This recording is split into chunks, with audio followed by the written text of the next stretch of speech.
The purpose of this hearing is to examine how state policies, like those in Missouri, are impacting residents' access to comprehensive reproductive health care services, including abortion. Dr. McNicholas, what's the medical consensus for age of viability of a fetus?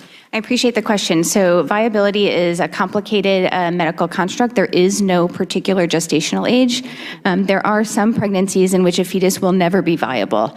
There are a number of different factors that we think about when we're considering if a pregnancy is or isn't viable. Is there a legal consensus on the age of viability? Not to my understanding, but I'm a physician, not a lawyer. In your 10 years as a doctor, how many abortions have you performed? So I provide a variety of different services, and I'm not asking about the other services. How many Right. abortions have you performed?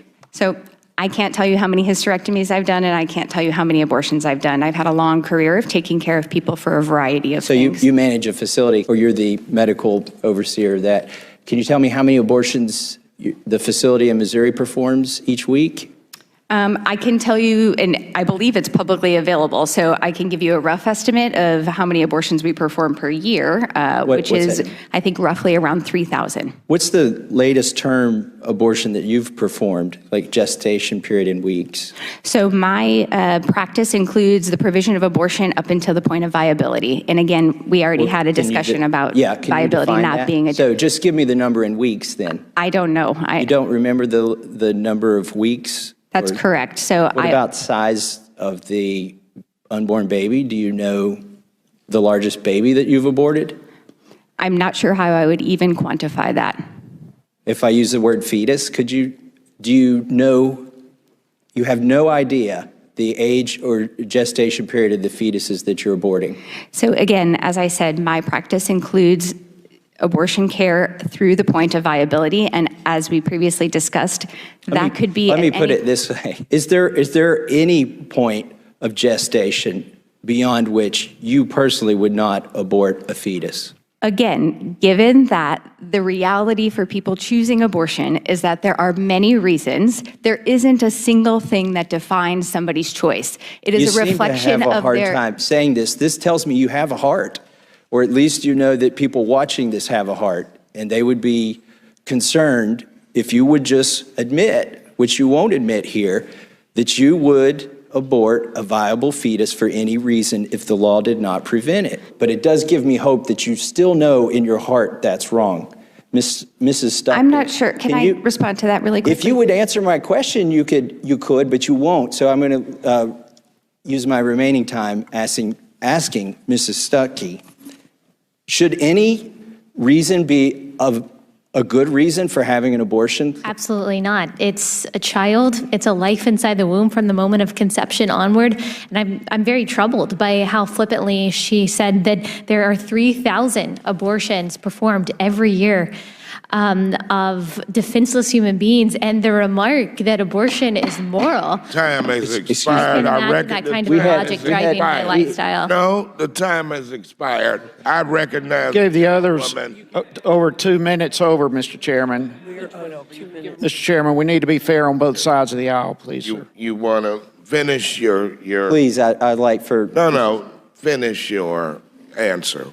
Go ahead. I don't quite understand the logic of saying that killing a child inside the womb for any reason whatsoever is moral, is healthcare. In what other situation, besides when a child is defenseless in the womb, do we call killing someone healthcare? Do we call killing someone moral? Can anyone on the pro-abortion side tell me a situation outside of a defenseless child inside the womb in which it is morally justifiable to kill someone simply because they're not wanted, and not to provoke a slippery slope fallacy, but truly what we've seen from Governor Northam's statements and from other statements that we have heard is that it truly is a slope. There is a logical and a moral slope to this, and it seems like the pro-abortion side is sliding down very quickly. Dr. McNicholas, could you describe what happens in the process of an abortion to the baby? So I appreciate your question, and I want to first note that abortion was around before there was any concept of life, liberty, Could you answer the question? I only have 5 minutes, pursuit of please. happiness. The abortion procedure really depends on the clinical situation. When I speak to patients about their options for terminating a pregnancy, I start with where are we in pregnancy? I only have 5 minutes. Could you speak to the process, please? So I realize it's difficult, but in medicine, things aren't short. There's 100 shades of gray, and so it's impossible for me to take what is often a 50-minute conversation with a patient and answer it in 30 seconds for you. As I approach patients, I talk to them about what their options are for pregnancy termination, and that really depends on a variety of things, including what stage of pregnancy they're in, what are their other medical comorbidities or health problems that they have, were there any particular instances in previous pregnancies, Okay, for I'm going to have to example. move on. Ms. Stuckey, could you describe what happens in the process of an abortion?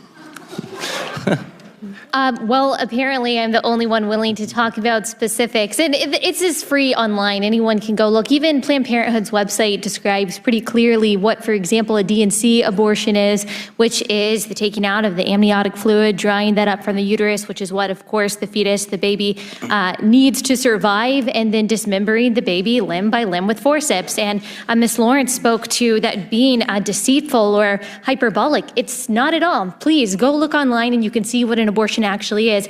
But again, we see that it's not me that's speaking in generalities. It is the pro-abortion side that's speaking in generalities because they know the grotesque nature of what an abortion procedure is. You don't have to be an abortion provider to know what an abortion is. That's exactly why I'm here. America is included on a list of only 7 countries, including China and North Korea, to allow abortion after 20 weeks gestation. The same legislators who are pro-abortion were happy to vote yes on a bill criminalizing animal cruelty on the federal level. And while I'm thankful for this, I only wish the same basic compassion could be extended to the most vulnerable members of our own species. Thank you.